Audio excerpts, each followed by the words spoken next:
Hello and welcome, everyone. Welcome to, I guess this is like episode 106 or something like that of DevChatter. We're going to do something a little interesting today. For those of you that don't know, Microsoft has .NET Conf going on right now, and I thought it would be fun to do a watch party of .NET Conf as a group. So I'm going to get my bot going. We'll do some discussions in chat, and we'll talk about the features that they're discussing on the stream. So what my plan is, I am going to lower my volume on them so that I can talk while she's talking a little bit. And I'll try not to say too much while they're doing things, but I figure this is a good place for us to chat, and I can, comment about some of the different features that they're talking about, and I don't know, seem kind of fun. So, I'm going to go ahead and bring in the audio so you guys can hear her and not just me. Have an editor config. So editor configs can overrule the code style rules that you have set through the Visual Studio UI. And I wish that I could demo the ability to export the code style rules that you've already set through Visual Studio into an editor config file format. That's something we're definitely working on. We hear you. Hopefully, maybe that'll be like a Dev16 preview. Oh, I'm sorry, Visual Studio 2019 preview kind of thing that we can show later, but not yet. But we're working on it. So hey everybody, welcome. A lot of you may have heard about editor config before. It's absolutely like applauding the community kind of thing. Editor config I love the editor config before, like apart from .NET, and we adopted it because it was an awesome sort of code style and universal. The big problem I have with it is just that it's not easy to configure inside of Visual Studio. IDEs and languages. So we adopted it and worked with that community. Awesome stuff. And created our own .NET code style. So this is what you see in this .editor config that I have in my solution.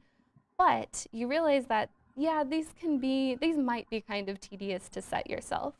Yep, so there's the problem. What I actually want to show you is where editor config and IntelliCode intersect. So I'll actually go ahead and save this file. Oop. Sorry about the... Okay, so over in my Solution Explorer, let's say that I really liked all of the coding style in my public web.test project. If I wanted an editor config that exactly matches the code style that I'm already following in the project, IntelliCode can help me make that. So what I need to do is I saw they were adding this. This sounds great. And search for editor config. Being able to just create your editor config based on your code. So we have a default editor config and a .NET editor config, but if you have the IntelliCode extension installed on your machine, you can actually create an IntelliCode inferred editor config. Now, another awesome thing about editor config is that it can nest and it's directory based. So this editor config will still inherit from the root. Well, the editor config itself isn't new, but level. Being able to generate it from IntelliCode, I think, is binary logic. Set, it will overrule, but only within my public web.test context. So I can have different code style rules in my test project versus my project code. So if I went ahead and looked at the comments here, I can actually see that this file was initially inferred by Visual Studio IntelliCode from my test project. So that is super helpful. And it even puts a date on there. That would be really nice, especially if you're committing to an open source project. So I know when it was actually inferred. So if I scroll down to where I am setting my var rules, and I go ahead and change my... Wheatlaw, they have them in other editors as well. That's what's nice about it, is it's not just Visual Studio. Developers. You will now see... Hang on, let me turn off those alerts. Rerun over this Or text. those will get loud, I think. Or maybe not. Or maybe I'll switch this again and save it. And okay, yeah, well... There we go. Okay, maybe it just needed a little bit more time. So now I am getting the code fix this code was generated by a tool. var instead of the explicit type. whenever it had this code is generated by a tool, that was always a big problem. I know it's now being picked up as under those code style rules. Okay, so that is IntelliCode combined with editor config. Now, see, you thought I was making a statement about using var or explicit types, but now we're just back to using var. So I am completely neutral in that argument. We're not starting it here. This is a war-free zone. Okay. This is not a war-free zone, So that was everybody. A lot of content. Feel free to argue about that. Let's do a quick recap back on the slides. Although at the end of the day, we got to understand that there's not a big difference. So, we'll go here. Okay, so I showed off new keyboard profiles, several refactorings, for loop to for each, invert if, ternary conditional, all of that. I won't read through all of them again. Something you might have noticed with all of these features being added to every single version, even minor versions of Visual Studio, is that there's a lot of them, first off. And we're iterating very fast. And I can't stress this enough. A lot of this is due to our really big decision of re-architecting the Roslyn compiler that we first shipped back in Visual Studio 2015. So Roslyn was our C# and Visual Basic compiler that was re-architected to be an extendable API that was completely focused on being open source and more of a platform for a community to plug into.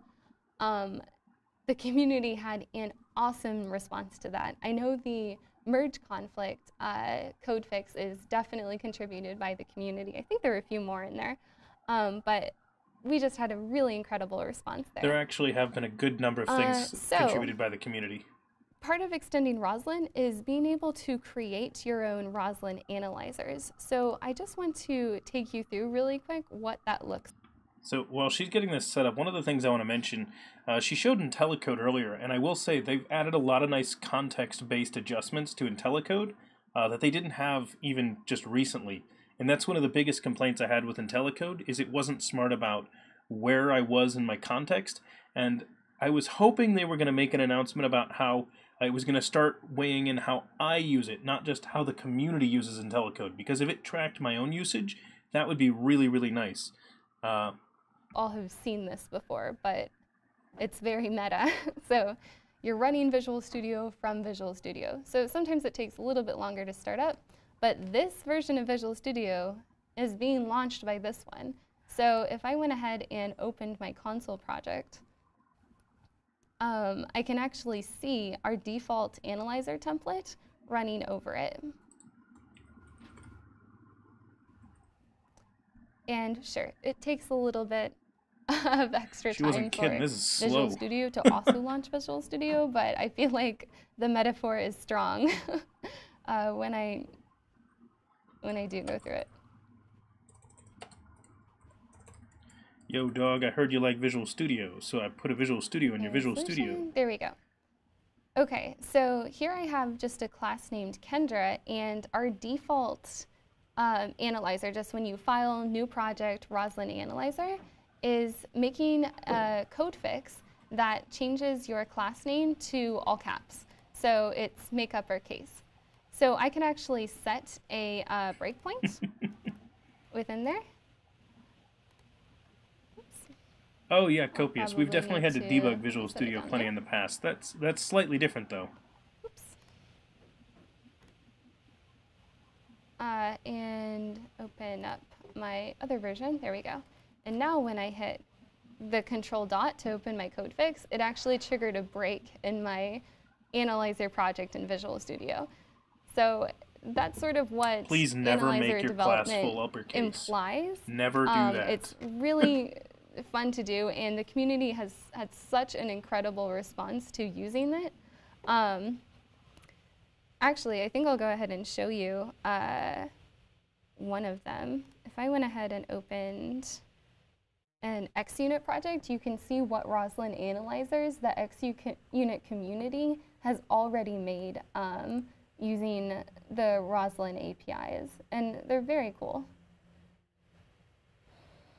So you can see in my Solution Explorer that I actually have an XUnit project rule set. That's because I went ahead and grabbed the NuGet reference that applies XUnit analyzers. So these are all of the rules that I'll be seeing. So one of these is, for example, fact methods cannot have parameters. So what if I went ahead and tried to add one? I really love the analyzers idea, by the way. It makes so much sense to have Roslyn doing this kind of stuff. That says, oh, hey, if you want to use a parameter, that should actually be an XUnit theory. So that can apply a code fix. Oh, let's see. I think it's just prompting me to. I don't know if you could use it in VS Code, but that would be awesome. In order to get that to pass. So those code fixes and analyzers aren't provided by Microsoft. That was our tools that were then taken by the community and they ran with them. And it's a very cool library to check out. Okay. Something else I love to call out during talks. Well, first I'll skip on to the resources so that you guys kind of have a launching point. And then I'll talk about docs at the end because it's the last resource that I mentioned. So all of the tips and tricks for Visual Studio that I just showed you, all the little code refactorings and everything I just went over, you can get at aka.ms/vs2017 guide. So that'll have much more documentation and actually write out all the keyboard shortcuts that I just used, because I know that's hard to keep up sometimes when I'm just saying them out loud.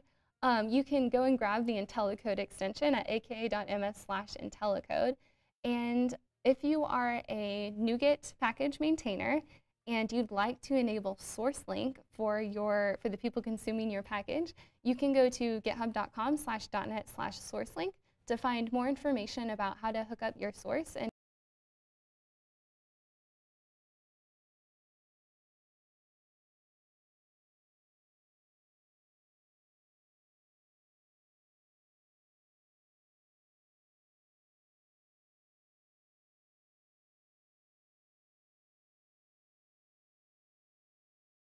I love to focus in only on the Visual Studio version 15.8 brand new features. So I went ahead and made like one-page simple tutorial on all of the productivity 15.8 Yeah, I was features. just mentioning. That's in my repository. It's see if I can toss it's on those GitHub sets of resources that they put up there into our Discord so that we can talk about it. So you can download that and check that out. It's a really simple. You just go straight through the file and enable all of the refactorings that I explain how to do in the comments on all of the methods.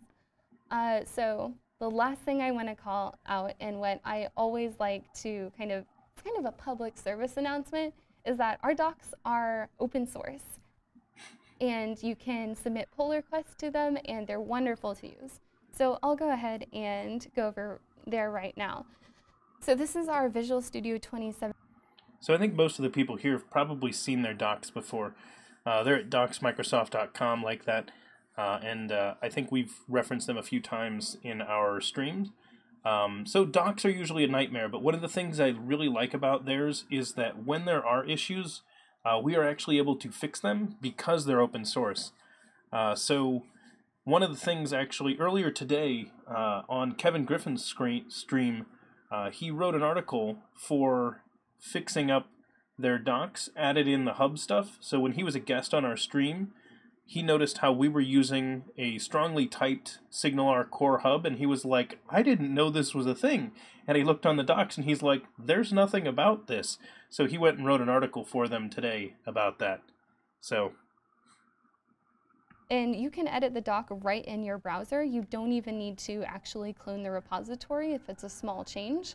And then you can propose the file change and make a PR request right in your browser. It's really easy to do, especially for docs. It's also kind of a good starter project. Anyway, so that was Visual Studio 2017 productivity. Thanks so much for watching. Yes, she was running Edge. That was good. I liked a lot of the stuff they were showing there. There are a lot of good improvements. I like a lot of those analyzers. They showed a lot of... I don't need their audio. Okay, yeah.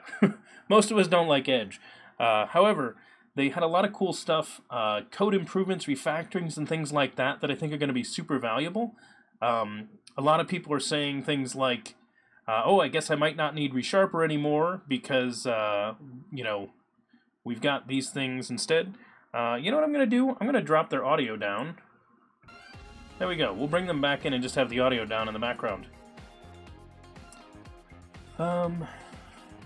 Yeah, well, you'll find a lot of Microsoft employees do actually run Chrome, and they also use Macs pretty often. They're Macs running Windows most of the time, but that's very common. So you'll find a lot of Microsoft employees using a lot of different stuff. And binary logics, I agree.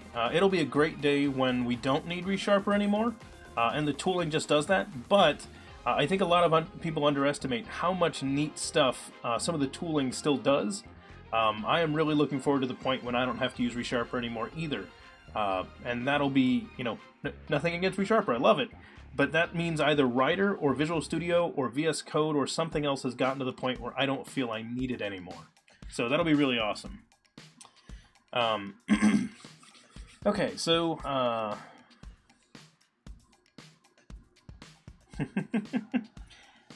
let me see if I can get this running real fast.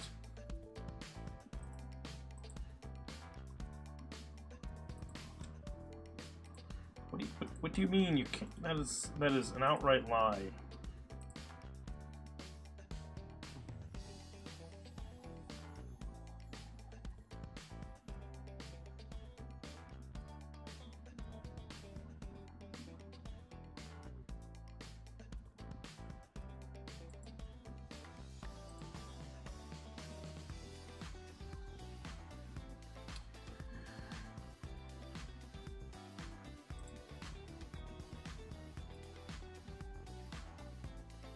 Hang on 1 second, everybody.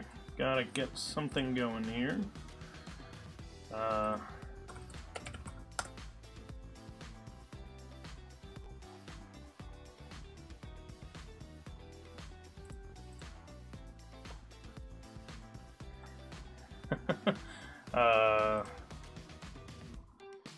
Let's see. Let's see. Someone says ReSharper slows down big solutions. It's awesome software, but yeah, it would be cool. Yes, so that is one of the problems. ReSharper really needs to work on the performance issues, which I know they're trying to tackle. And Wheatlaw is right. One of the nice things about Writer is the fact that it basically is ReSharper, but in its own editor. So you don't get the collision of JetBrains software and Microsoft software competing with each other. So there's a lot of different tools they've got in there. So we'll see what it ends up being in the long run. Ah, and the bot is now connected too.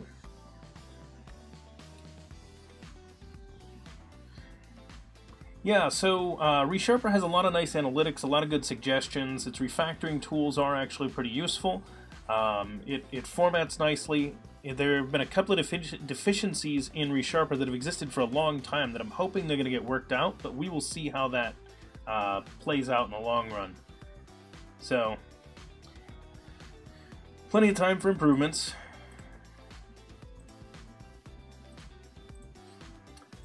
Anybody know on the .NET Conf what the next scheduled thing is?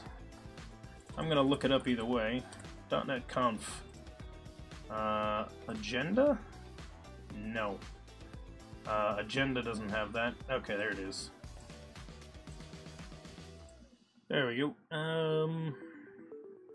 What time is it? It's 4, so it's 8 p.m. So...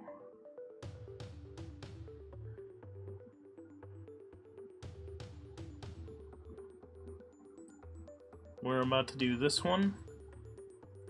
Complete awesomeness from mobile.NET developers. Okay, this has to be Xamarin, right? Xamarin, yeah, all the Xamarin stuff.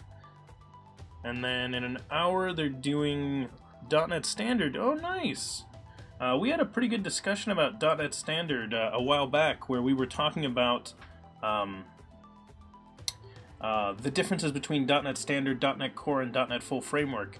I really need to turn that into an actual just video take, essentially what we talked about in that stream, and actually just make a video that is just that explanation. So when people ask that question, I can point to it.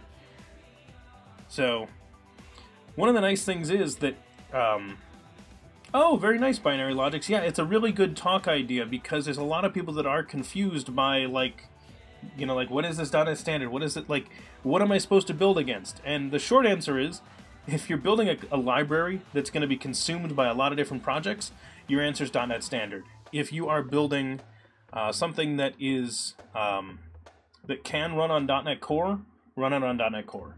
If you can't run on .NET Core, run on .NET Framework. So the project you're running is either going to be Core or Full Framework, and your class libraries you want Standard. That's the short answer. Because if your project's going to be consumed by multiple people, .NET Standard is the right answer. Now, I'm currently giving you the cheating answer. This is the short, easy, you know, nice, clean answer. The problem is, due to a couple of mistakes that were made, it's actually not that simple if you do maintain an open source project. So if you maintain one, then there's a wider world that we need to talk about. But I don't think anybody in here does. So if you do, we can absolutely talk about the differences there. Whoops. Clicked on it, paused the video. My mistake. Alright, no, Binary Logics, you are not the only person that thinks that is a confusing topic.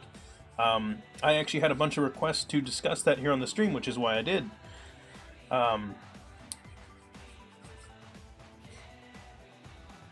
Ooh, I actually don't know if Visual Studio is any better for F# than VS Code.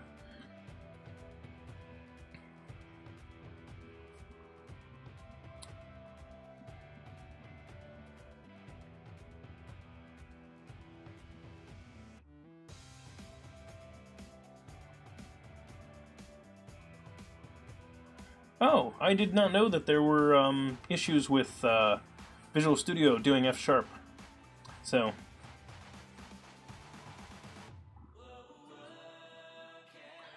that is a concerning thing, actually. I would think they would get that worked out.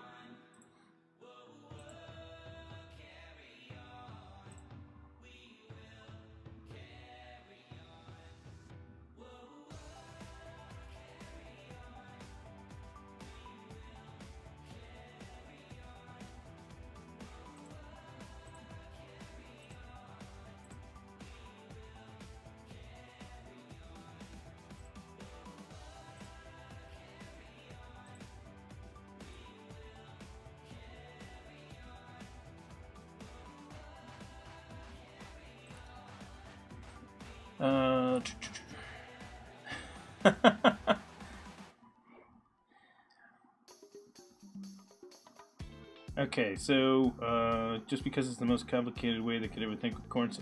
Yeah, Blue Spied. They definitely got things complicated with .NET Core, .NET Standard, .NET Full Framework, and the names don't really help, because standard, like, we get, okay, yeah, it's a standard. But the challenge that you run into is, like, Core sounds like it's the core one. It sounds like it's the abstraction. It sounds like it's the interface, but no, it's not.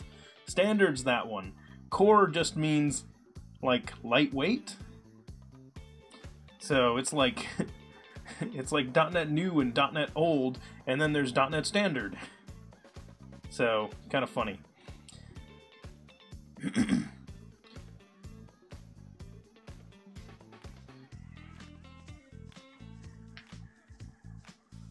That is a seriously weird problem there, Fuel Snable. That is actually one of the problems that's existed with Visual Studio for a long time. The number of things that are resolved by a Visual Studio restart is just way too much. Yeah, so Fuel Snable, .NET Core is basically like, it's the version of .NET that you're running. It's like it's alternate .NET. So what a lot of people don't know, and this is actually one of the cool things about it, is Microsoft actually said when they made .NET Core, they used the .NET implementation they created for Silverlight. So you remember they had to make a cross-platform .NET implementation that wasn't the original .NET full framework that we were all used to. So they made one for Silverlight, and then they just kind of adapted that, removed everything really related to Silverlight, and we're just like, boom, we've got .NET. And then they just pared it down, made it lightweight, made it feature complete, and they're like, boom, .NET Core, we've got a thing. So really nice concept, and it works well because they got all these improved tools. So Roslyn made it super, super nice, and they'd been improving their web tech for a while. I really, really, really want to see a GUI implementation. So not WPF, not WinForms. I want to see a new framework that uses .NET Core to make applications. So hopefully they announce that sometime. It should be announced here. If they don't, I'm going to be disappointed, because I'd love to see it. And then the last thing before I bring his audio up is iOS, Android, Windows, Mac, anything that you can possibly imagine, because .NET is absolutely incredible, especially when you want to target platforms. Yeah, so they showed the .NET Core 3 stuff on WinForms. The thing that was cool was they mentioned Blazor leaving experimental. So that is awesome as well. So we'll see what ends up happening with that. And yeah, so a lot of people do want XAML copious, but we'll see what they do. Some of us like XAML, some of us like other things. We'll see what we end up getting, but hopefully it's good, no matter what it is. So, okay. .NET Framework is old .NET, and .NET Core is multi-platform. .NET Standard is for libraries for both because you can share libraries between Framework and Core. Wheatlall, that is absolutely correct. Yep, that is a great summary of that. Okay, I'm bringing his audio up so that we can watch. Microsoft.com. I am here for you for anything that you possibly need. You're running into a getting started issue, you have a question about best practices, you just want to chat. Email me. It's directly here for you at any time, and I want to chat with you. I want to know what's going on, how I can help you and the team here make sure that we build the best tools possible so you're super productive building mobile applications. So I'm here for you. Just want to let you know, and no matter anything that you need, Twitter, email, or just hit me up on my website. So today what I'm going to focus on is the world of .NET. What I love about .NET is it's truly a platform that you can build for anything. Whether you want to build desktop, web, mobile, gaming, IoT, AI, you're going to see it all here on .NET Conf. Now I'm going to be focusing on that mobile part for iOS and Android development. It's what I've been doing now for over 7 years. I moved to Seattle over 7 years ago to become a mobile developer building applications with Xamarin. I fell in love with the technology that I joined the company, and then I came along to Microsoft to ensure that we have the best tools for all of our developers that look to build iOS and Android and Mac applications. So at Xamarin, Miguel talked about it this morning. We're all about ensuring that you have the tools to not only build beautiful native cross-platform applications, get access to 100% of the APIs. To be honest, I haven't taken a look at Xamarin in a while. Last I looked, I ran into some problems, but I've heard that it's gotten a lot better. That anything that you can do in Objective-C, Swift, or Java, you can do it in C# with Visual Studio and share code across all of your platforms. So if you're a .NET developer coming in, you already know all that business logic. And I'm going to build an application and show you that what I'm building here, you can do it yourself at home. Yeah, I haven't touched Xamarin in some years, but but XAML or even a native iOS or Android, you know all those APIs too, and coming in and building user interfaces is super simple. Now the beautiful part about .NET for mobile is that it shares the entire logic of .NET itself. Building a beautiful shared C# business logic layer, all your models, view models, RESTful service calls, Azure integrations, things are the same across each application. It doesn't matter that it's running on iOS or on Android, it's just .NET code that we're going to be running. But the best part here is you get access to all those great iOS, Android, and Windows APIs or anything else that you're developing for. So if there's something that you want to do on iOS, you can. You have access to core location, core Bluetooth, same thing with Android. Google Play services, Android support libraries. We give you access to everything that's in there. And everything compiles on into native application. I agree, Maureen. Being able to do as much as Objective-C is a bold claim. App Store, or the Microsoft Store, wherever you want to take your application. Now, what I love here about .NET is it's truly a platform that can go anywhere. Whether you want to deploy to that native device or up into the cloud or run it on your desktop or server, you have the ability to. Now, the best part here is that we fall in line with the ability to share code across all of the platforms with .NET Standard libraries. It's a single library that you create that you can share all of your business logic, and if you're developing applications with Xamarin, even some of your... Okay, so the thing that I really love about this is the fact that because they depend on .NET Standard, what that means is a lot of the libraries that we build for our web apps or desktop apps, anything like that, we're using ASP.NET Core, for example, those same libraries can work here on Xamarin, which is one of the selling points that I really, really do love, is that if your business wants to run on a few different platforms, you could share a library. So if you had your mobile app needing to talk to your API, you actually could share some code between them so that updates to the models and things like that, when you version your API, could immediately go out in a single library, and that would be very cool. Visual Studio 2017 and Visual Studio for Mac. So let's head over to my desktop here, and I'm going to pull up my demo application. Now, when you come in and say File, New Project, what this will do is load up all of the projects. So you have Android, there's Android or XAML-based application, Apple TV, Apple Watch, iPad, iPhone applications, and even iOS extensions. So you have everything here. So what I did is I created an Android application with the native Android XML user interface. So if I zoom in over to my right-hand side, I have all my references. So I have some Android support libraries, Mono Android, and some system libraries here. As an Android application, you can see here. And I have an activity file and some resources. So Android resources are where any of your icons or string translations live. Inside of here, I have some colors. I have background colors, string translations. And then I have my main layout. So these are a representation of my user I will interface. definitely agree.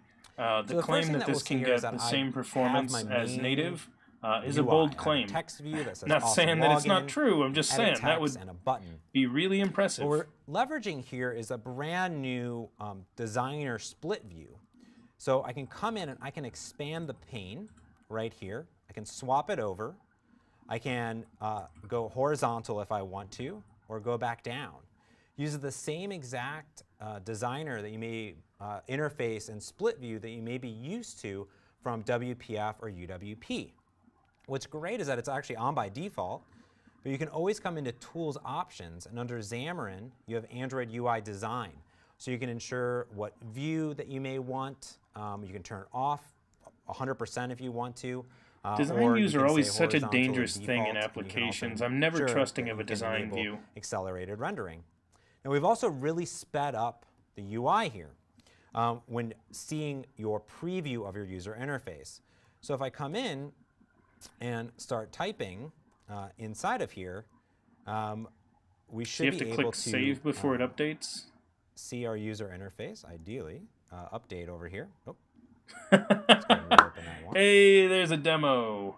That's what we're talking about. There's our first. What happens when you let it sit around for a while? far. There we go. So we reload it. You see how fast it reloaded, which is great. And then I can start typing. Hey, there we go. That actually is pretty nice. So I can say login. That's immediate updating boom, there. Good to go. At first, when he did that, I was like, "What is it? A few seconds?" On some of the other things that we're doing yes, inside. That's how demos work. It's so dangerous. Android XML editor. So the first thing that we're going to see He gets to see how I feel every time live streaming. Every single day I do this. Now, if I hover over the color, I see all information. Everything's a demo that could fail at any point. Coming in. I can have my own colors, or I can use Android system ones that are coming in here. Now, what's also great here is that I can see Android text login, but I could also say string slash, and I could get all of the IntelliSense of all of the Android built-in strings or the ones that are in my resources. So if I say login, now notice that I even typoed it there, but it kept the IntelliSense there.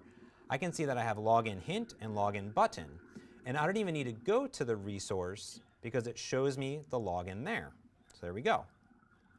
Now, I'll also point out here that we did Copious, this for I'm not sure all how sorts new of this views. is, So if I what just he's say talking about here. background here, type that in, and say color slash, gray. It shows me the hex value here. And I can go and add I'm betting it. this is a Automatically combination updates like right new over stuff in the and designer things that view, we've already got kind of talk here. which That's is what really it nice. seems like. Again, then I can just come in, hover So- over, boom, good to go. Now notice that I'm using that system resource of login, so it actually shows login over on the left-hand side. Also, Now, did you once guys I notice he click needs to on update the Visual actual Studio? design surface, a few other things happen. Got I get a the- full got the document little thing outline, up here. I get my toolbox where I can drag and drop items, but most importantly is I can come over and get full properties coming in. So a brand new property grid giving you access to every single thing, right? So one of the things that actually I do when I'm giving talks at conferences and things like that, and they are prepared talks, what I will actually do is I will have the code in my slides, I will have the example running in Visual Studio, and if I really need it to work, I've either got screenshots of it working or I've got a short little video of it working so that I can show that, you know, be like, hey look, it normally does work, I don't know what I borked while I was up here on stage, but it works. So obviously this conference that doesn't always go that well, but always have backups for your demos. So like I have had a demo failed and been like, well, here's what it's supposed to look like, let me show it to you, I've got a picture of it in my slides, and yeah, that's normally what happened, but you know, demos, and then you just kind of move on. So I've also had like APIs and things like that where the code changed the day I was presenting, so it happens. So now, if I come in, we have this special thing called tools. So let me go ahead and drop this down a little bit here. And we see Android XMLNS tools. So these are special flags that are kind of design time attributes.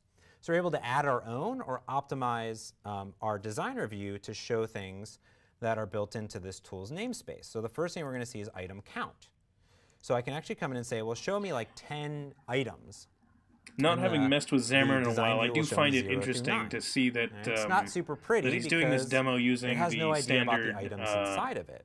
We're just seeing the So standard I actually XML have an that's item used in an Android template app. inside of here. If I open that up, I'll go ahead and minimize some of these down. And the first thing that we're going to see is that I'm also using tools, but there's some data here. And the data is coming in via tools because we added sample data support. So normally you wouldn't have anything in your image view or text, or you'd have to hard code something or update it in the code behind. But see here I have tools sample avatars for the source. Additionally down here I have full names and cities that are showing up. And these are generated by us. They can come in via the tools. We have a great blog post on our Xamarin blog about what's new in the designer. We show you we have cities, names, street names, surnames, full names, and avatars that the designer can pull in. Now what's great here is that I can now see my user interface without having to set background colors or do anything fancy schmancy. But the best part here is that not only can I see things, but I can leverage this now inside of my recycler view. So I'm going to type in tools, and I'm going to say item,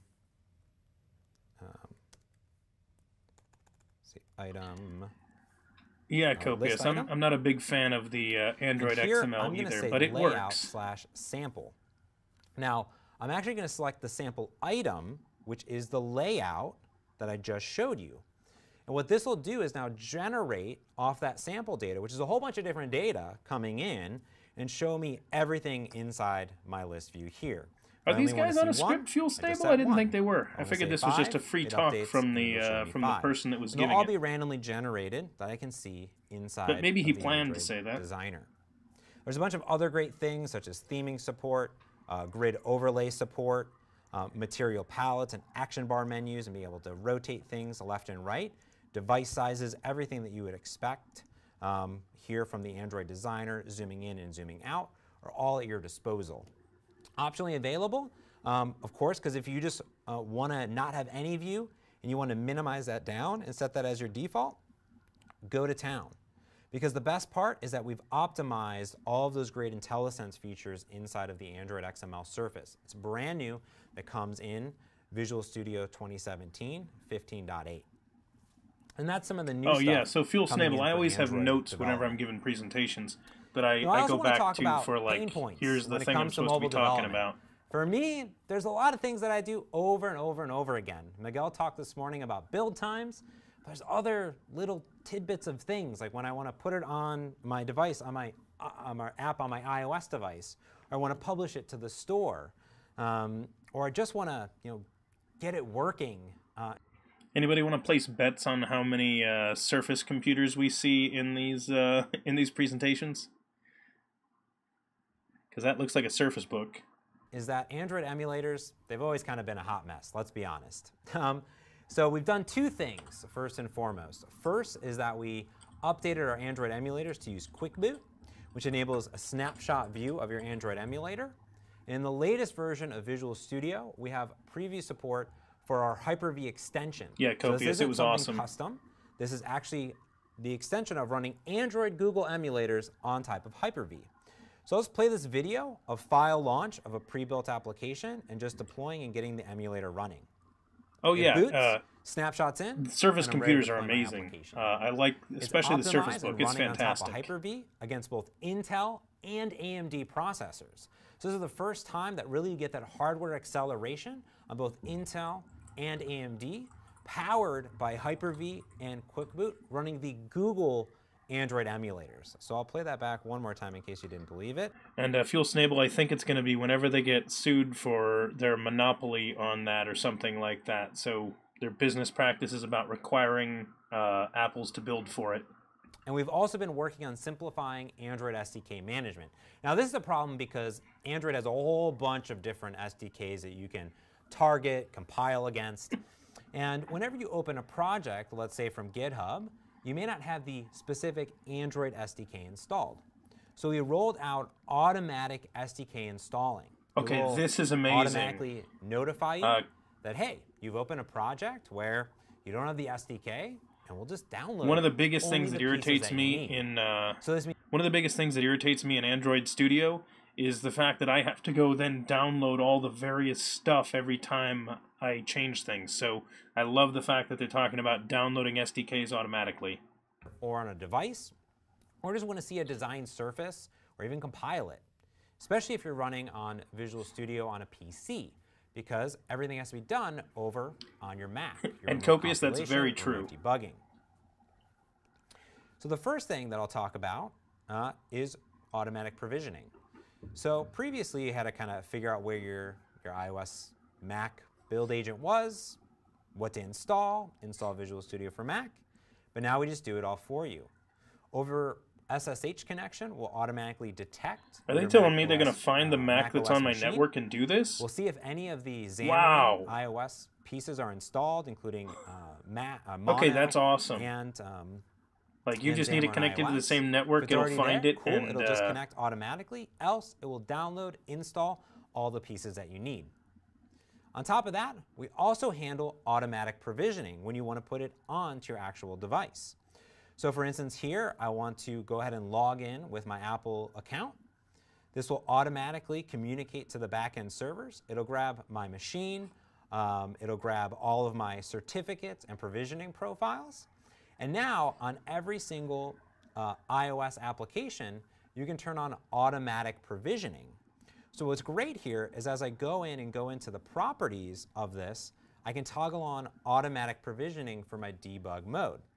Now what this does is it will not only allow me to select a team, but it will enable me to automatically provision my Mac machine, provision my device, and register the application ID and anything else I need to get it onto my device, and boom, good to go. Okay, yeah, copious, I agree. So it's still a lot of clicks, but I will say this is amazingly better than what the story was before. Trying to get your app built onto the actual devices like that was a pain. What type of Xamarin development that you might be doing, but often developers are like, hey, I want to go cross-platform. I want to take my application, I want to run it over here, I want to run it over there, I want to run it everywhere. So when we talk about cross-platform, I've talked about .NET Standard, the ability to share all of our business logic across iOS, Android, desktop, ASP.NET Core, anything that you can think about. But when it comes to the actual user interface, we have a story for that. Now later on today, David will be coming on, deep diving into Xamarin Forms, our cross-platform user interface for iOS, Android, Mac, and Windows. What's great is that this sits on top of Xamarin, enabling you to share a bulk of your business logic and some of your user interface. Now, you can go all in or use bits or pieces of Xamarin Forms, no matter how you like. But what's great here is that it's the native user interface. So I'll be creating all of my user interface in XAML that's shared and rendered natively across iOS, Android, and Windows. So I figured the best way to show this and accessing some of these native APIs and tooling inside of Visual Studio that we've been rolling out is to just build an application. So let's do it. I'm going to go ahead and close this project. Go ahead and save that off, because now it's the perfect application. And I'm going to go ahead and bring up a brand new project that I've been working on called Monkey Finder 6000. It's very Monkey important Finder 6000. that we that know sounds where important. all the monkeys are all over So one of the world, things I and was that we can hoping that they detect would anywhere mention in the here world. is with this cross-platform stuff for the Xamarin Forms, I would really like to see, I would be okay if this were what went .NET Core and they started improving it, because I have a feeling, like how Entity Framework and Link to SQL, for example, kind of merged together and got better once they joined, I could see the same kind of thing happening with Xamarin Forms if they use this as the cross-platform GUI application, so not just run on Windows, but also run on Linux and Mac. If they use this, I think they could pare it down to the point where it was running on .NET Core and not so bad. So we'll see. I'd rather they make a new one, but I'd be okay if they want to reuse this one, because I think getting the other teams involved would make it generic and nice enough. So I think there'd be a lot of improvements. And greatest. I have Xamarin Forms. I have JSON.NET, because we're going to deserialize some JSON. I have a little MVVM helpers library that I created called MVVM helpers that gives some additional a little helper. One of the things I want to jump in here and mention, because he's showing Newtonsoft.json up there. So James Newton King, for example, was online talking about what he actually had to support in terms of .NET Standard, .NET Core, .NET Framework, that sort of thing for his dependencies. And he's one of the guys that realized the complexity and the problem of targeting that. So there are a couple of issues that I'm hoping Microsoft can find a way to fix, but right now, open source library maintenance is difficult. So make sure you check your projects to be sure that they support .NET Standard, and you hopefully will be good for the most part. Inside is our new toolbox for discovery of controls. So these are all of the built-in Xamarin Forms controls that you can use. So what we're going to do is we're going to go in and let's go ahead and lay down a list view right here. And we're just going to go ahead and do a few new lines here. There we go. There we go. We have a data template and my list view. One of the only problems with our XAML implementation that we get is it's now underneath my list view. There's just so much text involved in it. And lots of find one that says find. Lots of brackets, lots of text. It's a beast. And I love what you can do with XAML, but it gets messy quickly. I'm going to say closest monkeys. There we go. Now, what we're going to do inside of here is first point off some of our kind of IntelliSense features inside of here. So the first thing that I'm going to show you is that if I come in, if I rename this to, let's say, a stack layout, notice that I see the stack layout underneath. If I change that there, it's no longer, row spacing, column spacing, row definitions immediately light up inside of Visual Studio. This is just standard Visual Studio. To tell me that, hey, that's not valid. So let's change that back to grid. I'm not sure what he's showing us here that we don't know. We have great fuzzy matching here. So what I'm going to do is, if I just put in st stack layout, let's say stack layout, I'll get slider and stack layout because we got some camel casing there. We can also put, stack, scroll view. It'll automatically show you everything here. Let's go back to grid. Additionally, we can help you with any of your namespaces that are coming in. So here it's showing you that you're not using local right now. It's actually unnecessary. But I can come in, I can add additional ones, and I'll show you as we go on and create more of this here. But I want to start actually with this list view that needs an item source, and I have a button here. And I need to bind these up. I want to tap on something. I want to new something like that. And what I want to do is have some code behind for this. So what I'm going to do is have this view model. And my view model is just going to have some things that I can bind to in my user interface. So I have 3 things that I'll bind to. One is a observable range collection of object currently of monkeys. And I also have 2 I commands. And an I command says, hey, when someone does an action, invoke this command. So I have a get monkeys command and a get closest command. And here I have 2 methods that I need to fill in, get monkeys async and get closest async. And we'll fill those in as we go. So the first thing that we can do in our main page is I can come in and actually bind this up. So I can say, hey, content page, my binding context is that view model. So I'm going to say content page dot binding context. And you know what? I don't know really what namespace it lives in or anything like that, but I do know that it's called monkey view model. There. And notice that a light bulb pops up. This is brand new. It says, hey, we can't find that. But do you want us to automatically add the namespace for you? Boom. It automatically adds I want the to point namespace. I love that they can look up and find the namespace for you, like what we get with like ReSharper or just in the CS file of Visual Studio. But I kind of sit there and go, that's not a cool new feature. That's it should have done that already, guys. Like, we've had that feature in the CS file for a decade. Glad you figured out you can look up the code while you're in the editor. Okay, monkeys command. Command, binding, get closest command. We also need to give it a data template, so I'll create a view cell here. I mean, you can make bindings like and this, what we'll Field do Snable. is What are you we'll wondering just go about? ahead and lay down what we want these kind of monkeys to look like. So I'm going to put a stack layout inside of here, and we're going to say orientation horizontal, so stack things horizontally. And we'll say image, and then we'll have another stack layout, and let's do a few things here. Let's go in and say, this image is going to be horizontal options. Oops, sorry. Let's do height request, let's say 66, and width request 66. And then we'll do another stack layout here. And here, I'm going to say, let's create a little padding of 5, just so everything's a little bit off of it. We'll also put a little padding here of 5.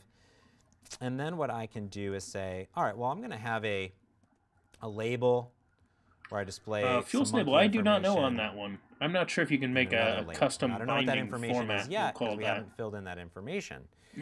So I need to go find custom those binding bindings. syntax. So let's head over into the browser. You might be able to, but I and don't like actually know on that every one. Single Hey, Horkrine, welcome. We're just developer watching out there, .NET Conf together on their personal and website, reacting to and they chatting have about a it. file called monkeys.json.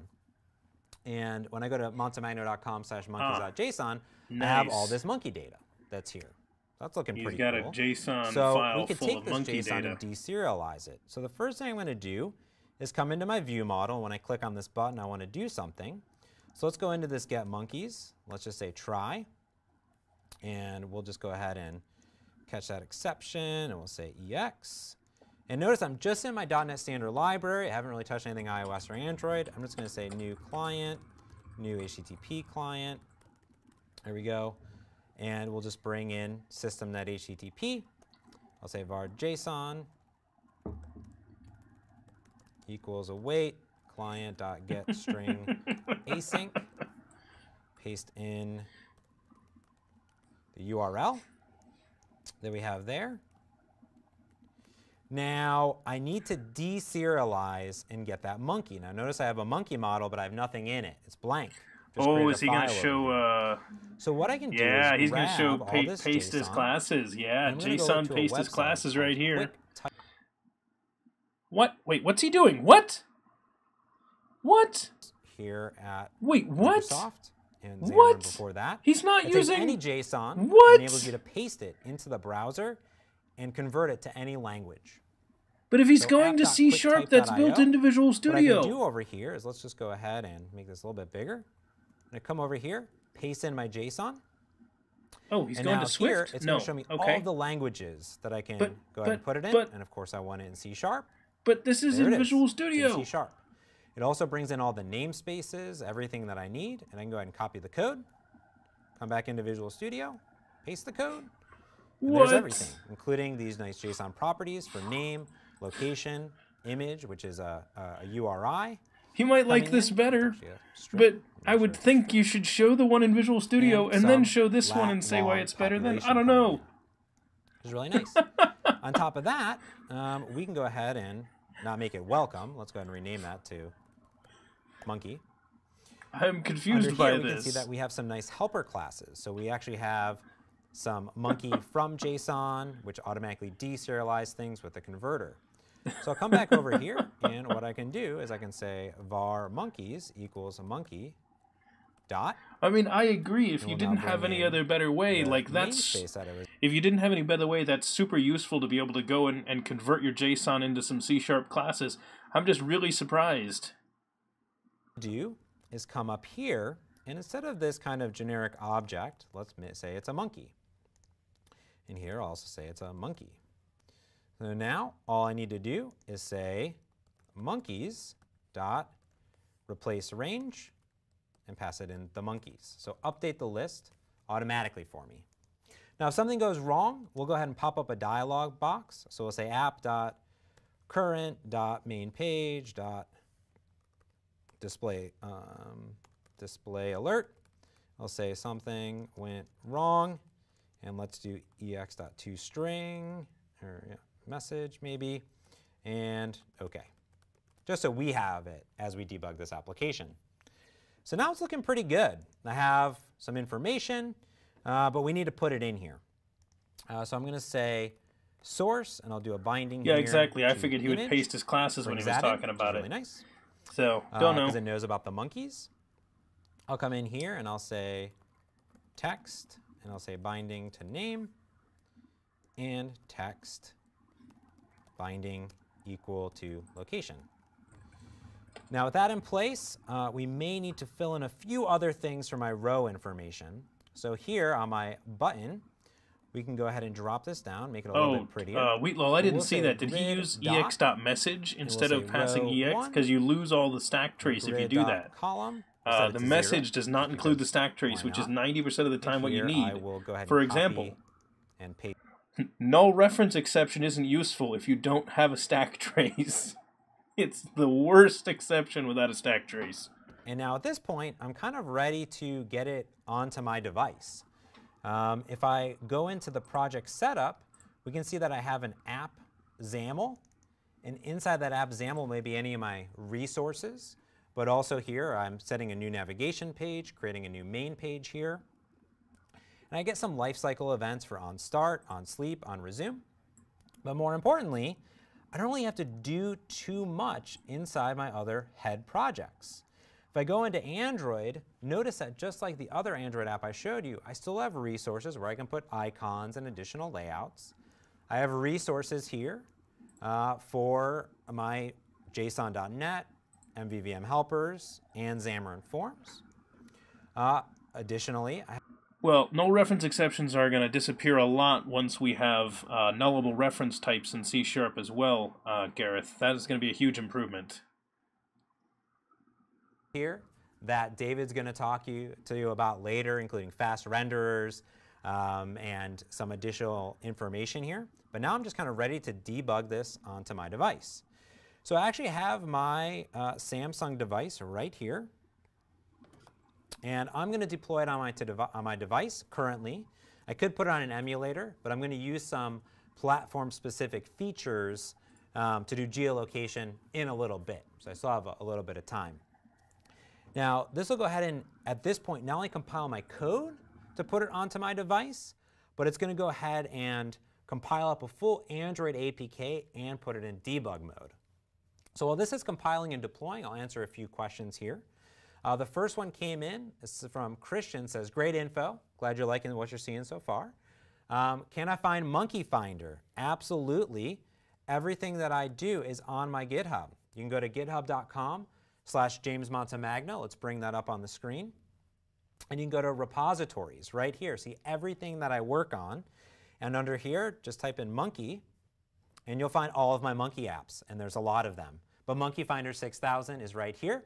And I'm going to be updating with the latest and greatest here in a bit. Anybody know? Are we tweeting at him, or is there a chat that he's in? The next thing for those questions, as this deploys, Mike was asking, is IntelliSense to view models only with Xamarin? That's a good question. I'm not sure exactly what you mean, Mike. I guess for the Windows part, there's Xbind and a few other things that you could do there. So I'm not positive, but maybe you can follow up, Mike, with a few additional questions. So let's see, this should be deploying onto my device, starting in debug mode. There we go. Perfect. Now we should see my screen here. And I should be able now to say, find monkeys. And something went wrong because it put me on the guest network again, which is great.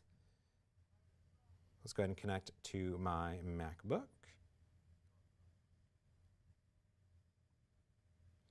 Now ideally, this should go off and pull in all of my monkeys right there. And we can see that I don't have the best formatting just yet. So we can go ahead and clean this up a little bit inside of here. But I get my monkeys back right here. And in fact, if I come in and actually go into that view model and say, let's add a breakpoint here and say find monkeys. This will go off, make that request. I can see all of my monkeys, my JSON, everything inside of here that I would expect. Inside my locals, just normal debugging, and there's my JSON coming in right there, which is pretty cool. So let's go ahead and clean this up a little bit. And Gareth, don't worry, the first thing I'm going to do is I'm going to come in and I'm going to say, all right, well, that list view's not looking so good, so let's go ahead and say has uneven rows and set that to true, so that way rows can expand. Additionally, what we can do on this image is we can say aspect, and I'll say aspect fill, so it fills the entirety of it.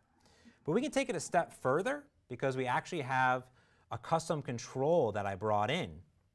If I come in, pull into this library, notice I have this image circle custom control.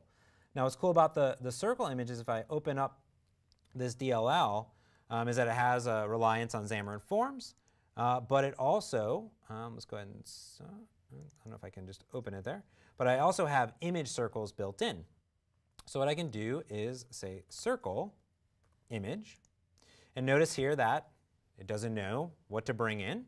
Well, that's okay, because I could come in and I could say XMLNS, and I could say circle, and I could say circle image. It finds it right here in the abstractions, or better yet, why even type anything, because this squiggly will do it for me automatically. There we go, and it pulls in everything that I need. It's really killing me here that it's like great. So now I get these refactoring tools of the little squiggle and add in the namespace style stuff at the top. I can redeploy this application with these uneven rows. That's just like the basic stuff in the editor is like, oh, you operate it, like you get a little squiggly underline, you click a thing, it adds it to the top. Like, cool. I'm surprised it didn't do that already. Like, that just seems like Visual Studio's thing. I figured all of that did it everywhere. Compiled up from Sadrani, who asks about Microsoft Authentication Library and Xamarin Forms. So if you're doing authentication inside your application today, maybe you're using Azure AD, maybe you're using Microsoft Authentication, so you just want to log in with your application. You can use MSAL, which enables you to not only do Azure AD, but also Azure AD B2C, that enables you to do login across iOS, Android, Windows, and of course, Xamarin Forms. They have some optimization there to easily bring in a page, which is really nice. So let's see as this deploys here. I rebuilt it up, so this should be packaging it up and restarting it in debug mode over on my Android device. Now, as long as it connected to the same internet, perfect. Should be able to find monkeys. This will go off. Find the monkeys. I've hit the breakpoint again. And now I have monkeys in this monkeys. list. And they're very small, so we'll fix this next. But we get some nice circle images. I have not expanded it to multiple columns, but I'm doing this live, so that's okay. So let's go a little bit further here and fix that up, and then talk about how I can access cross-platform native APIs. So the first thing here is we'll say grid.columnspan to now our list view will expand fully. So I've built an application literally from scratch, hitting a RESTful endpoint, pulling in data, displaying it, custom images. Visual Studio is handling IntelliSense. It's doing all sorts of awesome stuff for me because Visual Studio is great. And .NET is sharing all this code with .NET Standard libraries. But we want to access those native APIs. That's why I built stuff with Xamarin, right? Because I have access to every single API in iOS and Android. When you think about this application today, well, we have a shared backend. That's our user interface. It's also our models and our view models. I could tie this up into MSAL. I could add in Azure integrations into the backend with Cosmos DB. But I also want to get access to other things like geolocation, compass, key store. Now, you have access to all of those in C# with Xamarin. So you can access every single one of those. Now, the problem here, of course, is that there's different APIs for each of them. The other thing that bugs me about this one is they keep showing I have to go learn a little bit. iOS, Android, and Windows. But I also wish they'd gone with some of the other stuff. Like they originally did the they were talking a long time ago about Xbox support as well. So I think it would be really cool if they'd made this, you know, be able to make Xbox applications, things like that, all the same code. Because they talked about that, especially when they were wanting to do, like, you know, oh, we've got, you know, Windows Mobile, and we've got, you know, the Windows apps on Windows 8/10. And then if they could have gotten us Xbox also, that would have been really nice, because there are a lot of interesting applications to do there. Common and popular platform-specific APIs and abstracts them into a single, fully optimized library that you can use in your iOS, Android, and UWP applications. So now you immediately, from a single API, have access to geolocation, device information, share sheets, battery, compass, text-to-speech, SMS. It's completely open source on GitHub, and we have amazing contributions from the community. Yeah, I would like to see them show some watch stuff also in addition to those, because I'd love to see him build this thing and then very quickly like run the same one on his Android device, his iOS device, and pull out, you know, an Apple Watch or something like that and be like, look, it's over here too. So location of our iOS and Android devices and actually find the closest monkey to us. So let's do that. So notice that inside of this JSON that was coming back is our monkeys have not only an image, but a latitude and longitude. So automatically, based on where each of these monkeys are, maybe the mandrill, maybe our friends Henry and Sebastian, one that lives in Seattle and one in Phoenix, they each have their own geolocation here and population sizes. So it'd be great if we could get the device geolocation, but also automatically find the closest one to us. So when I come over to docs.microsoft.com and tap on Xamarin, you'll find documentation for everything that I've shown you today, but also whether you're developing with Xamarin Forms, iOS or Android, you'll find Xamarin Essentials right here. When you tap on that, you'll see information, not only how to get started, but about every single feature and API inside of Xamarin Essentials. So if you want to tie in Compass into your application, are these the old style? The Compass no, API. These are the editable ones. It gives you nice. a sample. So these are right the editable docs too. So if you find issues, we can send in updates. Under the hood accesses the native APIs of each platform. But you have one thing to start or stop the Compass. Find information about platform-specific things or additions. One of the other nice things that I haven't seen in the Xamarin docs, so I don't know if they do this here necessarily, but versioning the docs for like which tooling, which SDK, other things like that would be super useful. So I don't know whether they got into that here in Xamarin, but that would be really nice to see. Here. The first thing that this is going to tell us is for iOS and Android and Windows is there's a little bit of setup code for permissions. So on Android, I have some assembly information here that we can go ahead and copy in. Nice little copy button. If I come over into my Android assembly info, I've actually gone ahead and done that ahead of time. So here's that information to access it. Additionally, there's a little bit of setup information that I did over inside of my main activity to handle permissions automatically for me. Now what we need to do is come in and see how we can use geolocation.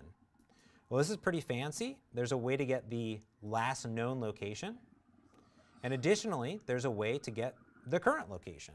So it looks pretty good. So let's go ahead and copy that here. And let's go back over into our view model and where I have get closest monkey. So here, I can go ahead and bring in Xamarin Essentials. That's our one namespace for everything. So if I actually come in and just start typing Xamarin.essentials, notice, if I go ahead and move this magnifier out of the way, is that I have access to every single thing here, every single one, every single thing inside of here. I have access to everything immediately. I think those comments are just because this is demo code, so that's not relevant to the demo. But yeah, var he's swallowing exceptions there. Geolocation dot get last known location. So let me just get that first, because that'll be the absolute fastest. And if location is null, let's go ahead and then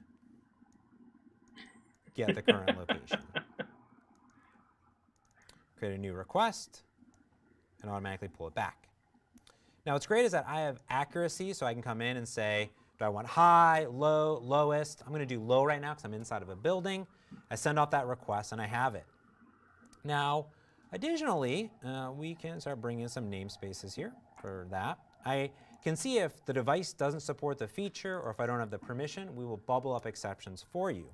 I thought this was about to become a cat stream, like cats. What the closest monkey is. So if I scroll down a little bit, I find information, but note here that guess what? Xamarin Essentials will also tell you the distance. Oh man, they can do the distance formula. So we can use the extension methods here to calculate the distance from one or the other. So let's go ahead and do that. Once I have the actual location of said monkey, I can come in and say var closest, and I'll say monkeys dot. And I can say... We're a nicer version of that. We're a nicer version of that. Plus, you see in the front of my head, not the back. Yeah, monkeys. Where... Let me see what I need to write here. Sometimes I forget my link, but let's go ahead and bring in link really quick. Where's my link up here? Quick actions. Bring in link. So let's go ahead and order these, actually, sorry. Order by. And we're just going to head and order by each monkey. And we're going to say, OK, for each monkey from my location, let's go ahead and calculate the distance here. OK? And we're going to say new location. And we need to pass in the monkey's latitude and the monkey's longitude. There we go. So we're going to order by all those, and then we're going to say first. Oh, sorry, one more thing. Pass in the distance units. Oops. I just want to point out that if I were writing this one, I would make this a single method that accepts the latitude and longitude and returns back the distance, instead of tossing a lambda in here like this. Then what we can do now that we have our closest monkey, although I might do this first. We can say await, display alert, and I can come in, oops. I can say app.current.main page. Good lambdas are important for a language. And we can find... To be honest, the lack of lambdas in C# was one of the first things that disappointed me about it. When I switched to C#, I actually came from Python, so I was used to having lambdas already. So that's one of those things where it was like, why doesn't C# have these? I love the language, but it's really missing lambdas. So I was glad when they added them back, when they added them to the language, and I suddenly had lambdas again. And OK. There we go. Perfect. So now we're using geolocation, getting everything that... Gareth, I was thinking just using a method group. I don't think it would go in as a tuple, but you could have 2 parameters on it, and I think that would work. But yeah, it would basically work like a tuple, so something like that. Xamarin Essentials automatically add respective accept challenges for native features used in app, like how to get access to geolocation feature. Yes, I think you're just asking about permissions. So there's a few of the APIs that require permissions, such as geolocation, and will automatically handle location raise notifications for you, and it'll send you a permission exception inside of your source code if the user has declined that option there. So that's a nice feature built right in to Xamarin Essentials to handle that for you. And you can query the device as well to make sure to see if they have permissions ahead of time. So this is compiling up, making sure we have the latest changes. Got 5 minutes left, which is the perfect amount of time here. So let's let it finish here. And let's see if we can scroll down on the questions to see if there's another one that we have. It says, does lambdas were added to C# long time any? ago. It came along with link. So what was that, like... in a world where the scroll view will work. C#3, C#4, something around Taylor then? asks. I forget exactly. In a world of suspense, where Taylor asks. Sorry, Wheatlaw. Yeah, Night. I do like that. That's my favorite. Nightbot is bad at that. I like having it because I don't want people just coming in here and spamming links. While we wait, there we go. There it goes. There we go. Does Xamarin Forms have any disadvantages over Xamarin Android or iOS? Well, when you're building with Xamarin Forms, it's an abstraction over common controls across each platform. So what that means is that you have access to an abstraction of APIs. Now what's cool is that you always have access to the native platform, so you can create custom controls, custom renderers, anything that you need to do.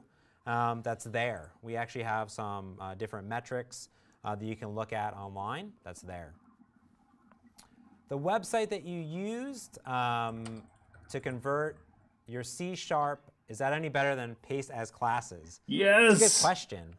So I like QuickType because it's made by someone asked the of mine, important question. Additionally, it allows you to go in, select different languages. You can detect maps, enums, UUIDs, date times, integers, strings. Additionally, very if you log nice, in very here, nice. You can select arrays, completed. Good job. And it's optimized here for JSON.NET, so you can write all those properties automatically, and it handles stuff for you. The follow-up here on him is, well, hang on. If that website's better, why isn't this getting improved in Visual Studio? See what's going on here and redeploy as it builds up. The next question here was, how would auth work with something like Identity Server rather than Azure AD? I'm not an Identity Server expert, to be honest with you, but most likely if you go to Google and type Identity Server Xamarin, I bet the answer will be there. And if not, send me an email because I will help out further. Is Xamarin Essentials ready to use in production applications? Damien asks. Good question. It's in preview today. We've had several previews already. It's in preview 10. We're on a 3-week release cycle. We really want you to check it out. I use it in all of my applications, but that's going to depend on your enterprise there. A lot of the code is battle tested and comes from our developers here. So give it a try, and we would love your feedback on it. OK, so I have it up and running. That's good. We have monkeys that are here in our screen. I should be able to now find the closest monkey. Here it's going to prompt and allow permissions on the screen that we can see, which is really nice. And I'll say allow. This will go off and find my location. It actually found my cache location here in Redmond. Here I can go ahead and continue on. And we can see that the closest monkey to me is my monkey at home, Sebastian, over in Seattle, which is great. Now what's cool here is not only am I using everything that I know and love about XAML, welcome SB, welcome Twitchlove. Yep, we're watching .NET Conf together today. But additionally, I'm using geolocation. And we're kind of like just reacting to what they're talking about and discussing it as a group, because I think that there's some pretty funny things. Like I like a couple of the things they've shown here. So we'll see what we end up with. Could be some good stuff. Is in my other room. So it's connected up, paired over my IP address over secure SSH. Oh, nice. They're showing the connection to the Mac all here. of my simulators that are there, and I can launch it on a remote iOS simulator directly on my Windows machine, or toggle this over to iPhone. And notice here that I have an iPhone that's sitting on this desk and can communicate over the network via Wi-Fi, so I can deploy it and see it on my actual iPhone device. So now what happens is if I hit debug, this is going to go off, compile my iOS application over on my Mac machine. It will then, over Wi-Fi, go ahead and debug it and deploy it onto my actual iOS device. Now what's cool here is that now you just see an iOS device, but in a few seconds here, what we should see is that it'll compile up everything and deploy it over to my device. Yeah, I love the automatic connection here, that they were showing over the where Wi-Fi. So we'll see. This could take anywhere it just finds his Mac 5 seconds and to 30 finds seconds. the phone. We'll see if it works. Should have had one already cached on it already. Yeah, the camera work was a little weird, but I gotta say, I love the fact that, you know, they were pointing out that if it's on the network and they were showing, like, it can see him on the network and just automatically connect to the Mac to do the compilation, because Mac still requires that for the iOS application, and find his phone on the network to be able to send his app there. So it's really, really cool. I love that concept. Now what we should see over here in our output is that it's copying the file over local Wi-Fi. We can note in the output here that we get percentage updates right here. Now it is copying via Matt, who is on the gimbal, via wires, no wires, over by Beth over there, somewhere in channel 9 that's transmitting all of this data. So while it is a little bit slow on this network that I've built myself, we can see that it's copying the application over in real time, and then it'll start a debug session on this device. So let's finish up. As it deploys over to 100%, validates the application, launches it. Very excited that this is all happening. And here we go. We've actually launched the application in startup mode. I can say find monkeys, which should go off. Find all my monkeys that are here and start downloading the images. I can find my closest monkey, which apparently I may not have set that up. That's why it's live demos. Maureen, I would say my highlight so far was some of the stuff Mads did on C# earlier. I like some of the discussions of where C# might be going, because he was talking about some of the stuff that, like, you know, different options and language design. So I thought that was good. I enjoyed it. Didn't get to it, feel free to email me directly or ping me on Twitter. Truly, .NET and Xamarin is truly everything that you need for mobile development. You can get started today read us that slide. by installing He Visual just read Studio, a slide. selecting the Xamarin workload, mobile.NET workload for Xamarin. Go to visualstudio.com/Xamarin, and to learn more about Xamarin Essentials, aka.ms/Xamarin Essentials. And with that, thank you so much, and have an amazing .NET Conf. Yay! 微信在国内已经是生活的一部分了，所有人离不开微信。在中国，如果你没有微信支付，寸步难行。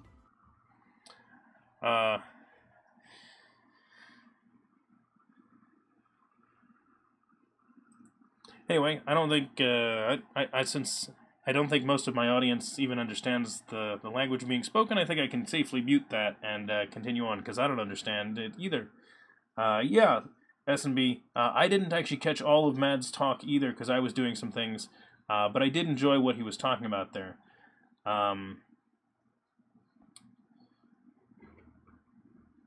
Let's see.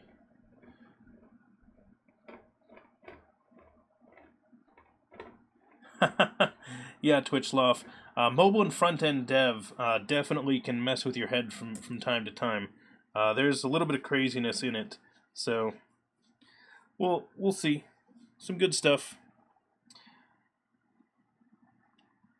Let's see.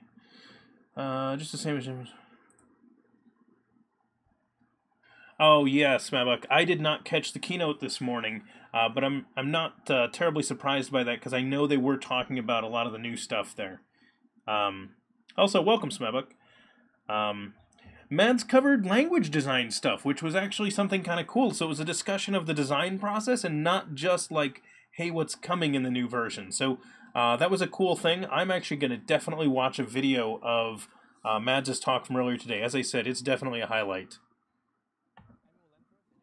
So let me bring him back up. To me, my full-time job these days to give advice on how to build. So one of the funny things with we this, thought it might be useful to do a session on how you can build great class libraries using .NET Standard.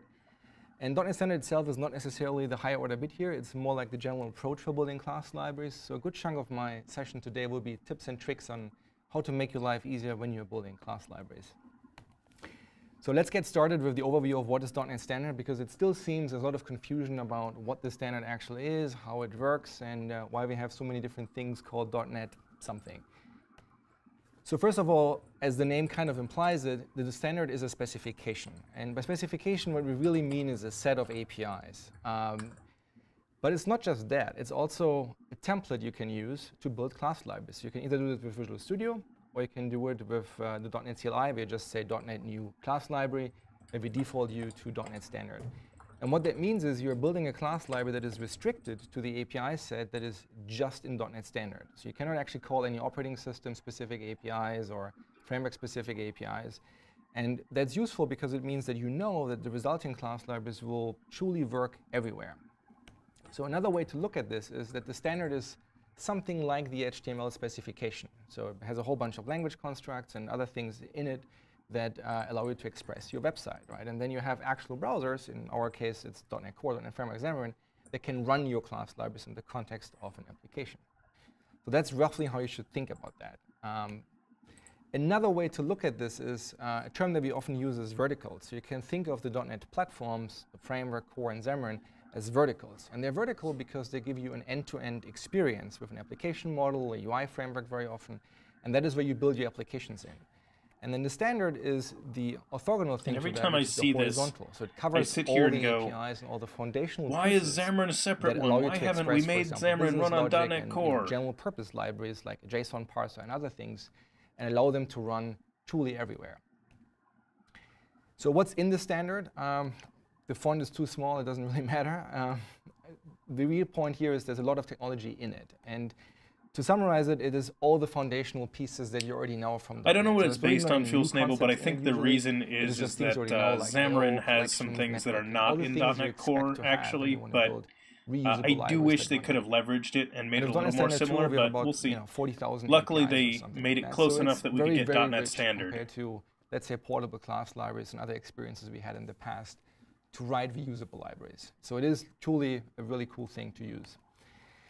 Another question that I very often get is version numbers, like how many versions do we have in .NET Standard and where do they run and all of that.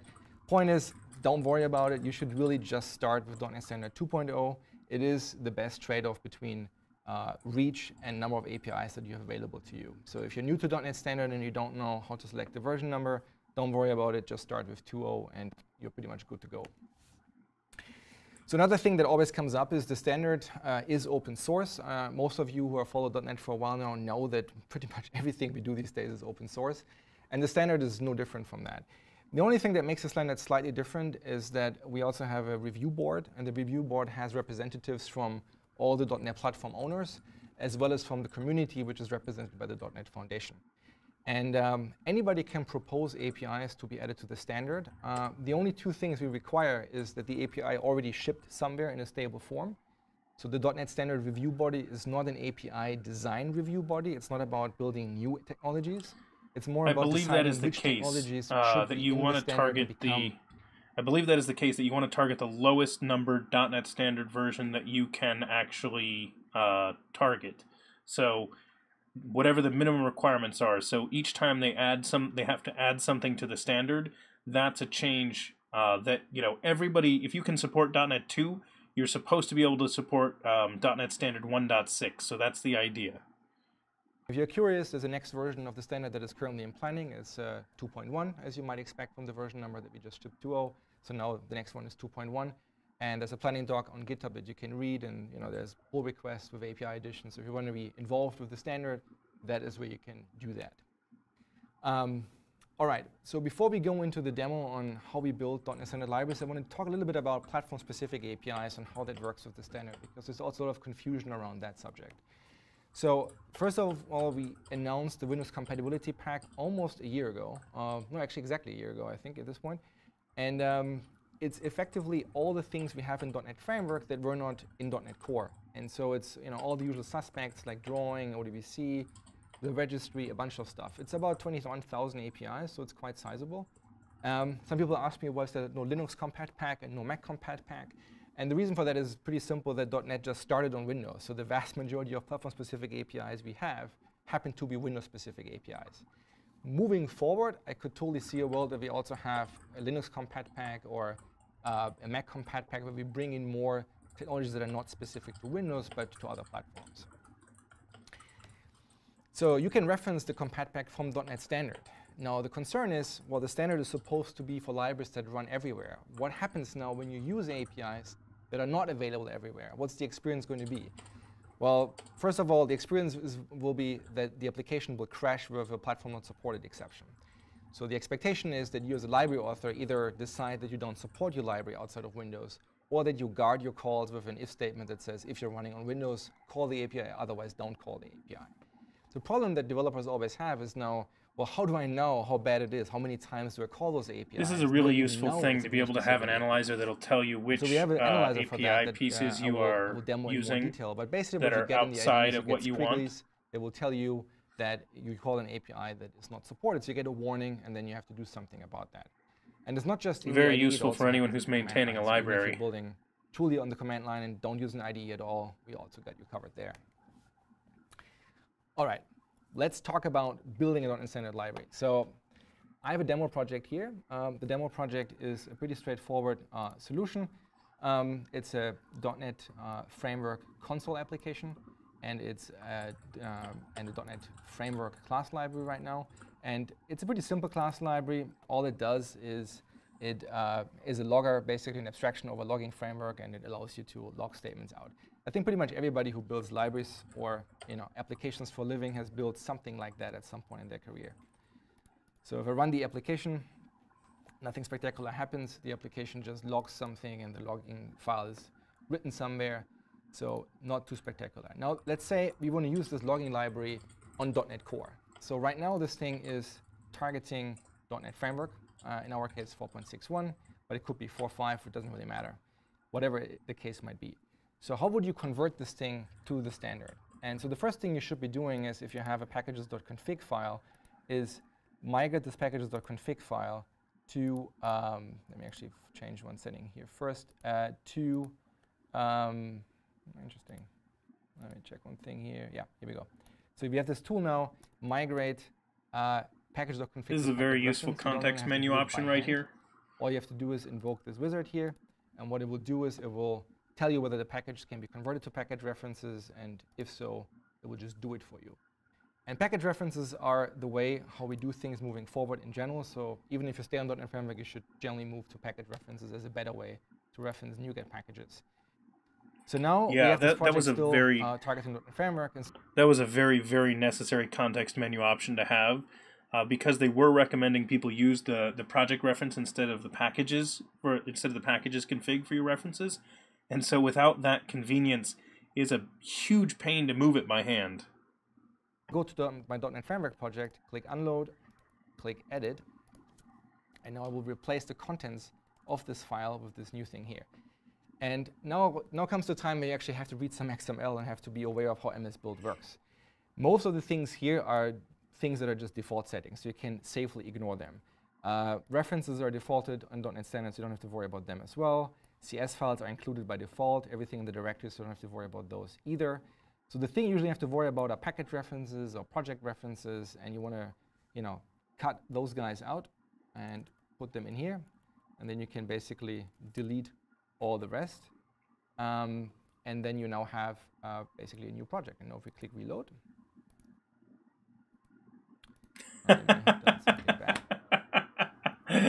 he messed up. He did.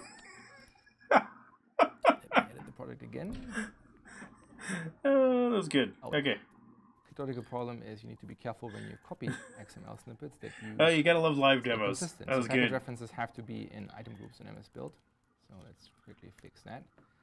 So it's my first sort of demo fail. brace yourself, there might be more because it's pretty demo heavy. Now we can remove this project because we don't need it. You got to work it though. And now when we look at the properties of this thing here, this thing now targets. It's a NET standard 2 as we expect, so that's good. We will leave it for now because that's what gives us the best API set. Now if I rebuild this thing, I will get a bunch of build breaks. The first ones you run into are duplicate attributes because so one of the things